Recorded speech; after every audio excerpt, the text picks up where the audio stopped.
It's a pleasure to be here. So I'm Canadian, but also Swiss, and we pride ourselves in Switzerland on cleanliness and running on time. And Singapore is giving us a run for our money, I think.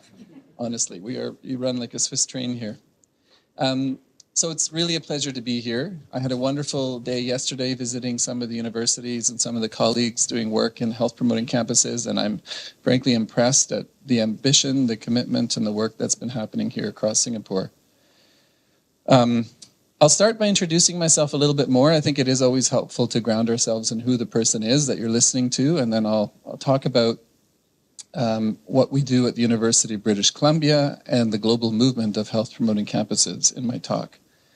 So I live in Vancouver, Canada, which is on the traditional, ancestral, and unceded lands of the Musqueam people. In Canada, it's important that we acknowledge the people on whose lands we live, the lands that we stole, and are working on a process of reconciliation to acknowledge the rights and wisdom of the people that live on those lands. I also benefit incredibly from the wisdom of people who have 10,000 years of work living in harmony with the land and with each other.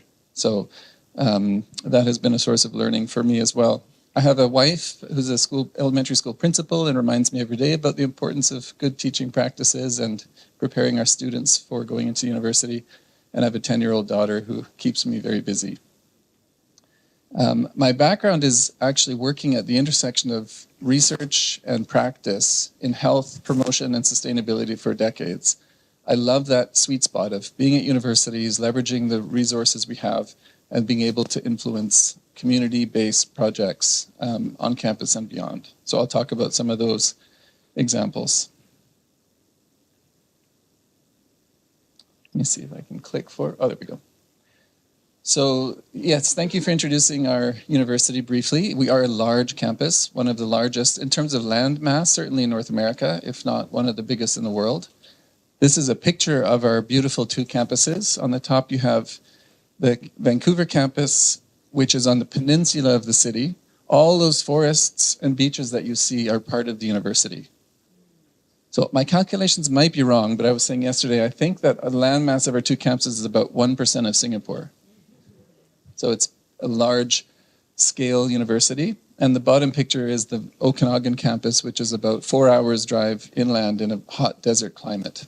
So we have a coastal campus and a desert climate. We have, in addition to 72,000 students, we have 19,000 faculty and staff. And we have over 500 buildings. So we steward a significant amount of buildings and land and think about well-being all the time and how we do that. We're also a public institution, so that's a strong mandate in Canada to make sure that we're supporting broader society. So I actually was very excited a month ago to get our university's brand new strategic plan released. Our university president, who's about a year in now, spent a year engaging with our community, listening to priorities, and just a few weeks ago launched the new strategic directions for the next 5 years for the University of British Columbia. So I thought I would share those because they really are anchored in well-being. So the vision for the university going forward is to inspire people, ideas, and actions for a better world. And they acknowledge 7 ongoing priorities or plans as part of the strategic directions. UBC has it's both a strength and a challenge.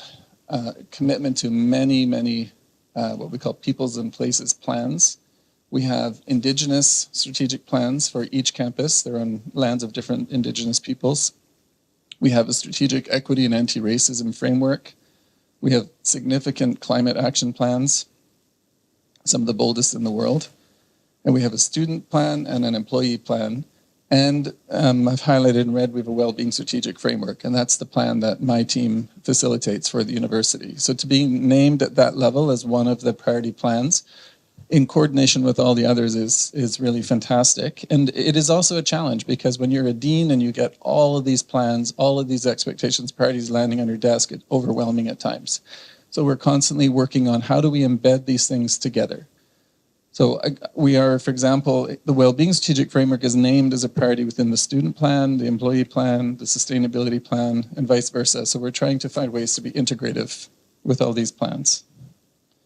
But if any of you are going through similar challenges, I'd love to chat about that over coffee. The university set out 7 new strategic directions for the next 5 years. I won't go through these in detail. The focus until the last few months was really on the academic side, teaching, learning, and research. That was like any university, that's the core mandate, and that's what the university president really wanted to focus on. As that was getting finalized, everybody kept saying, and the students had a strong voice in this too, we can't excel if we're not well. We can't do our best if we're not supported to be well. And so there was a recognition that we needed another strategic direction named, which is around nurturing a strong and vibrant UBC community. And within that, one of the actions is to refresh our wellbeing strategic framework. So the next year, my team will be working on, ours is about 6 years old now, so listening to the community to learn its priorities and then update our strategic framework. So it's exciting and also a bit nerve-wracking to be named at that level in a strategic plan, but it shows the commitment from the Board of Governors, from the executive, and from the whole community that said this was critical. So UBC's approach is really about taking a whole university, which also means a university systems approach to promoting health, well-being, and thriving campus communities. And I'll talk more about what that means in the rest of my time. It means we really focus on the whole campus communities, students, staff, faculty, and the broader community. And UBC is somewhat unique in that we have 25,000 community residents living on the lands as well. So we also act as a city. So we have a very broad duty of care. Professor Mark Douris, if you don't know him, he's one of the leading scholars in the health promoting campuses field. He kindly agreed to co-author a chapter with me recently in a new book that we published on health promoting campuses with about 15 other researchers. And we wrote a chapter, summarizing what we felt were some of the opportunities unique to campuses that take a healthy settings approach. So not necessarily investing just in health, but taking healthy settings approach. So one is that the evidence is clear and growing that it will have a positive impact on the health and well-being of students, staff, and faculty, that it'll also enhance the university's core business, and it will benefit the local community through citizen engagement, community service, and increasingly a focus for our university is co-creating that research with community. We also recognize the opportunity to improve not just human, but also ecological health and well-being. Even the fact that we have over 500 buildings and 1,500 hectares of land allows us a significant opportunity to focus on ecological health as well as human health. We influence how people travel to the campus and regional urban planning as well. And finally, and I think maybe one of the biggest opportunities for universities is we're generating future global citizens with our students. So the ability to generate health, equity, and sustainability by future shaping what our students can bring out to the world is probably the biggest impact I think that we can have.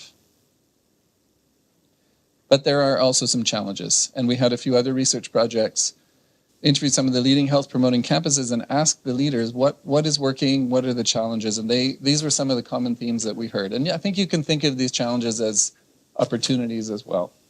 Oops, I haven't changed yet, sorry. So one is achieving a common vision and accountability across leadership. You might have 1 or 2 champions, but do you have that level of understanding and accountability across leadership and across the community? I think that's something all of us are continually working on. We also have to recognize that this is not a technical issue, it's probably mostly a culture change issue. And that just takes time, engaged. We talk about doing this one coffee at a time often. Just have those conversations and build that understanding and culture change. Prioritization, as I showed you at UBC, we're lucky after decades to be able to name this as one of the 7 priorities, but it's typically you're lucky if you're one of 20 of the top priorities or more. And so this health promotion has to be at a high level of priority for a university if you really want to get into a systems level of change. It takes time, it takes decades in many cases. Increasingly, we recognize we need to have dedicated roles and budgets for this kind of work. And again, this is not healthcare services work. This is systems level health promotion change work. That's different. That's thinking about the systems and policies and having dedicated resources to do that work, which is really challenging and needs its own skill set. One of the other really difficult things to do is to build bridges between academia and operations. So many universities have this work in the staff side. How are we engaging with faculty and with the academic side to lead and implement this work? And finally, as I said, it's all about conversations and relationship building.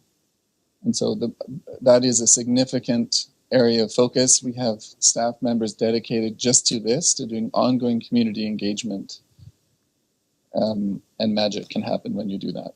It's one of those topics that people love to talk about. Look at all of you here in the room. You're all here and excited, and I'm sure you'll bring this all back to your universities.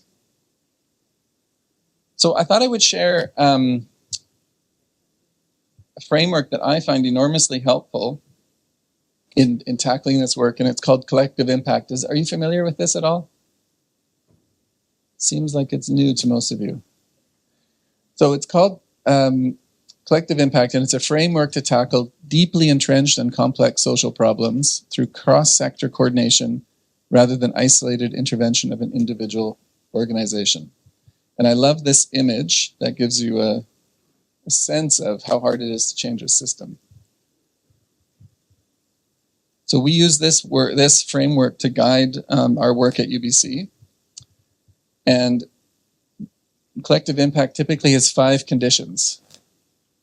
Often what we're trying to do is move from reacting to crises to transforming a system.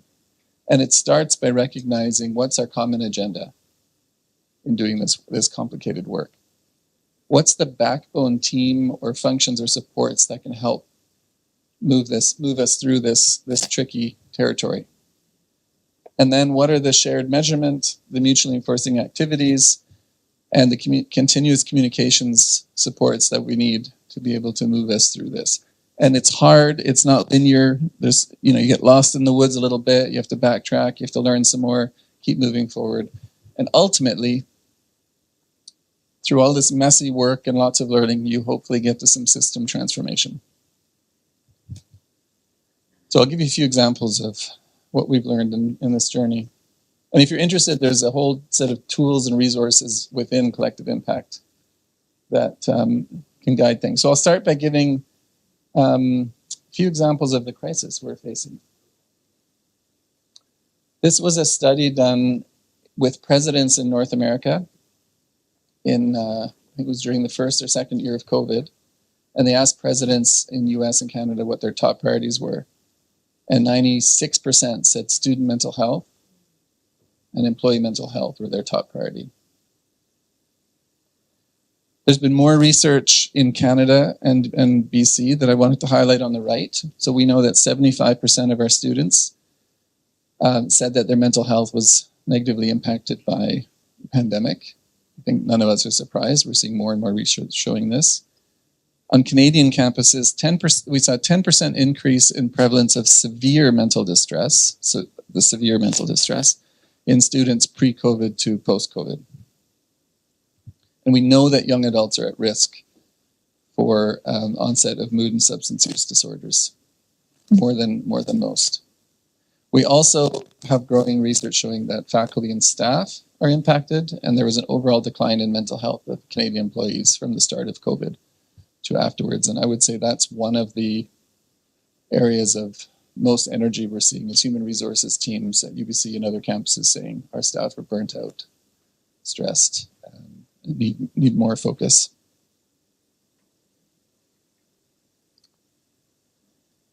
And I thought I'd show one example of some of the measures that we have at UBC for well-being, which I think is a good corollary of mental health outcomes. So we have a big focus this year on social well-being. And this is showing results from a survey where we asked students if they have a community, a group, or a social circle where they feel they belong. And what's interesting is we have 3 time periods pre-COVID, during COVID, and post-COVID to show results. So what you're seeing here are each of our campuses, and then our undergrad and graduate students are the two blue bars, and we have 3 time periods. And we see sort of this V shape, and we see this in a lot of measures. I don't know if you do as well, but we had a decrease in people reporting they had a sense of belonging during COVID, and then it's starting to recover, but it's not yet back to where it was before. And we see this in many of our measures, that we have that V shape. We had initially set a target of 10% increase of belonging as one of our goals, and we have a long way to go still to get up to that. But I think COVID showed us that overwhelmed initiatives that we led. Although who knows, maybe it would have been a lot worse if we hadn't been doing all of the well-being work that we had on campus. Here's another crisis. The climate emergency. This picture is of a wildfire on the doorstep of the Okanagan campus. Oh, thank you, sorry. I'm clicking the wrong button.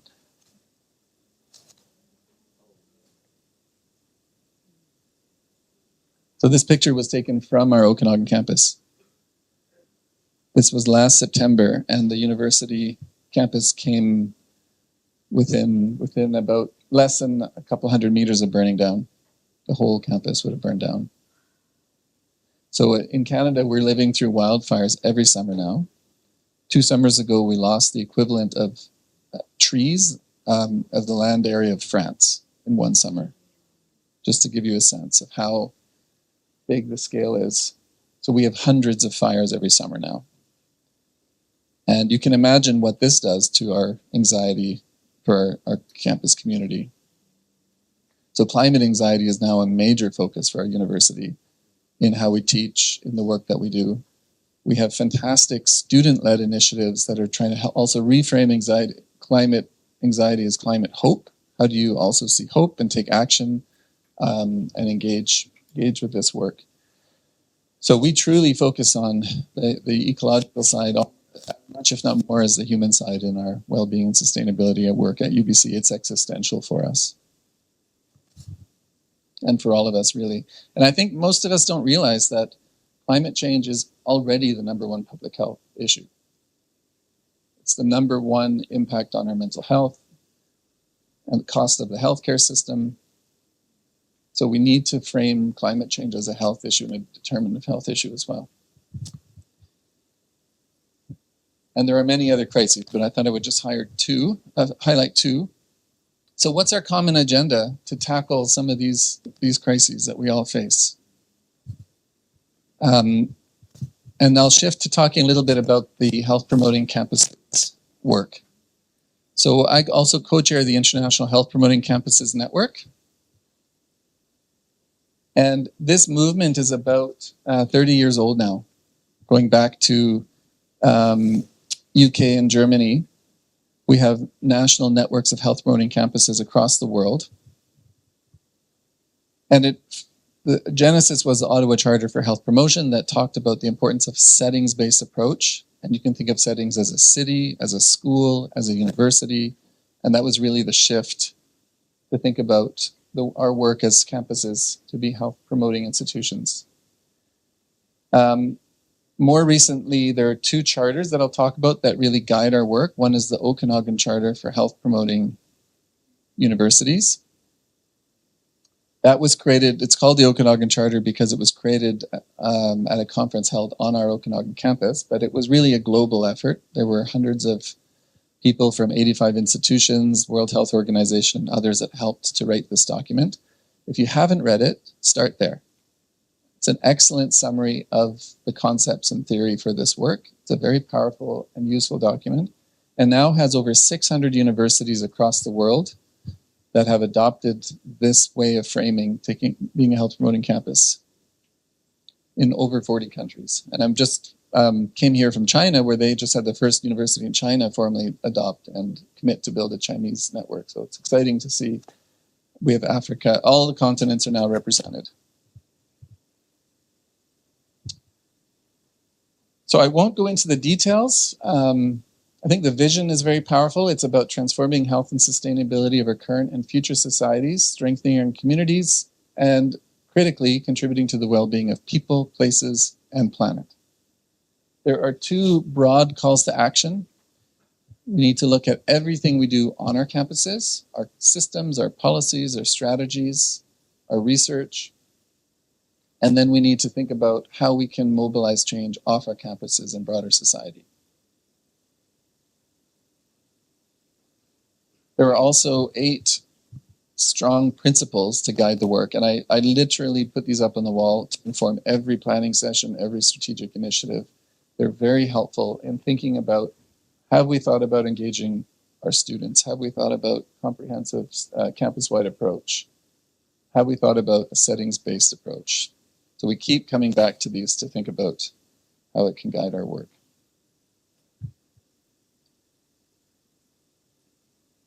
And we're also very excited that now 10 years later, we had an international conference in June in Limerick, Ireland, where we looked at what might be needed to renew the Okanagan Charter. And we decided not to create a new charter because the Okanagan Charter has so much resonance and usefulness.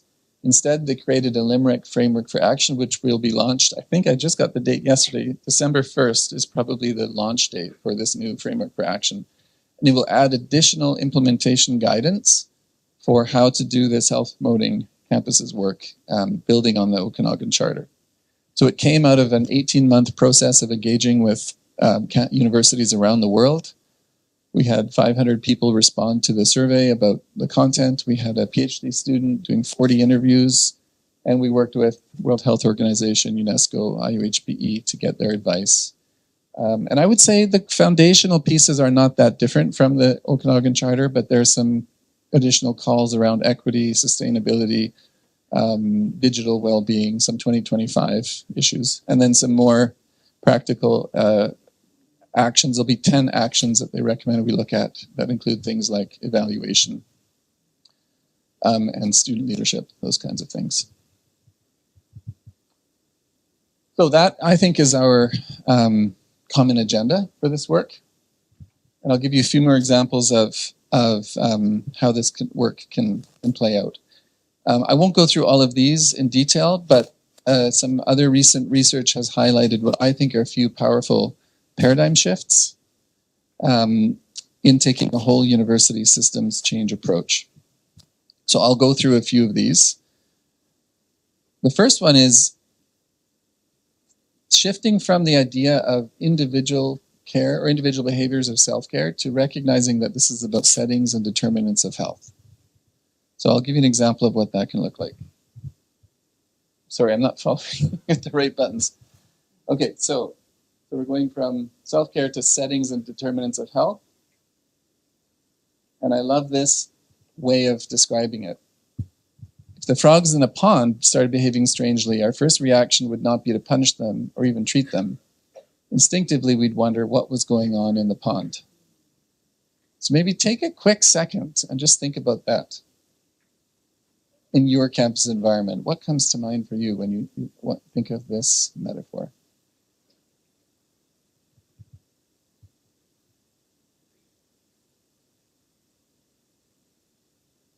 Does that resonate?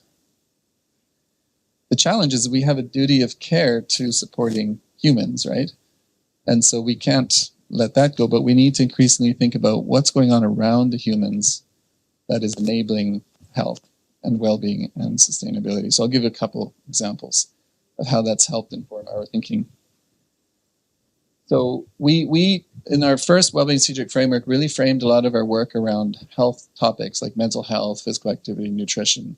And while those are still critical, we're increasingly trying to frame this around settings of the university. So one of our major areas of focus now is classrooms or learning environments. So here's some examples of what we're doing with our project called Wellbeing and Learning Environments. We have a Senate framework, which looks at all academic policies for student health and well-being. So that allows us to engage with the deans and the faculties on thinking about student mental health and well-being in how they design policies. We have something we started doing last year is embedding counselors in faculty. So we have a central counseling team, and we have about 30 additional counselors that's embed in each faculty and act as a resource for the academic leadership as well to get a sense of what's happening in there. Yeah. We also give grants to faculty members who want to lead initiatives in the classroom, such as creating, how do you design a curriculum for a course that thinks about well-being? Or how do you create new student projects? And those have been really, really successful. And we also have recognition programs and a library of resources. So if you're interested, you can go to our website. There's a library of resources created mostly by faculty members and students to tackle this area. So here's another example of thinking about settings. This is a picture of Greater Vancouver. So the University of British Columbia is here. And the colors show where people live when they commute to the university. So so we have students and faculty coming from here. That's about 2.5 hours away, just to give you a sense of how far that is. If you live here, that's about 45 minutes to an hour away from the university. And because Vancouver is becoming so expensive, people are living further and further away from the university. So this is one of our big health issues. How do we advocate for better infrastructure, transportation, as well as active transportation solutions? So we have one of our priorities in the Wellbeing Plan is built natural environments that highlights this work. And on our campus, this is the Vancouver campus, we are a large campus. This is 5 minutes walk. So to walk the whole campus would take about 30 minutes or 40 minutes. So we're also doing a lot of work and thinking about active transportation solutions, bike solutions to tackle that. And we have another major settings focus on the workplace. We have a whole team in our Human Resources Department that focus on mental health and well-being of faculty and staff. And we're building resources like our Activate Wellbeing in the Workplace Toolkit, which allows us to go and meet with unit leaders and faculty members to ask what they can do, what one thing they can do in the units to think about changing the culture of their team. We also have 30-minute virtual mental health literacy training that's mandatory for all managers across the university. And that's part of our work on psychological health and safety, which in Canada at least is going to become a new government regulation that workplaces focus on that. So we're trying to get ready for that, which will actually be really helpful in elevating the accountability to the work. So again, thinking of those settings like learning environments, workplace, or where students live allows us to be more integrative of different health topics, which seem to shift much more rapidly than we can plan for. Okay, and another shift is working in a siloed way to a more collaborative way. And this is a challenge that all universities face. How do we work in a much more collaborative way? At UBC, we have UBC Wellbeing as an initiative, an umbrella initiative that brings many different partners and units together. And we have my office that acts as a backbone team to support these. So we have committees and we have an advisory group and we have 4 main health promotion wellbeing units that lead the work to support everyone. If you're interested, next week we'll launch our new Wellbeing Annual Report that tracks all the activities that we have at the university and some of our measures, and that'll be online next week, and we're able to report back to board regularly on that. And I think I only have a few minutes left, is that right? So I need to wrap up. Okay. Okay, so I'll end with this last paradigm shift, which is the idea of shifting from a deficit model to a what we call a salutogenic or strengths-based or regenerative model. The idea is instead of thinking about doing less harm, how could we as an institution aim to do more good? If a student arrives at the university, can they leave healthier? Can they leave more productive, more equipped? That is a powerful reframe and an opportunity to think in a much more ambitious way. And so one of the projects I'd encourage you to look at if you're interested is we call our Voice Project, where we get hundreds of students to ask the question, how can we make a healthier campus happen? And they work with the community to think about leading that change. This work is messy and complicated, but if if you engage with your community, oops, sorry, jumped ahead. Yeah, this is sort of my last call to action for all of you in doing this work. Engage with your community. Of course, support the well-being of the community, but demonstrate leadership by engaging with the Okanagan Charter, working on that within your community, with each other, and be part of the global conversation that's happening. Looks like you are already mobilizing all universities into a network that can really be a powerful capacity builder with each other and for the broader region. And please continue to share. Events like this are really important, and I hope that we can keep learning more about what Singapore is doing. We'll take so much back to Canada. I'll leave you with this last slide, which is when we celebrated our 10-year anniversary doing this work at UBC this year, we had a lovely artist draw this garden metaphor, the amazing things that can happen. So in the soil were all kinds of things we didn't predict, such as our new campaigns and movement and mental health and opening food hubs and launching, what was the big one that we had there? Launching our new climate well-being. These are all things we hadn't thought of, but if you look back, it's amazing what can happen when you bring people together to engage on this topic. So I hope that gave you a little bit of inspiration for the way we can do this work, and I'm looking forward to listening to the rest of our presenters today and talking with all of you. Thank you so much.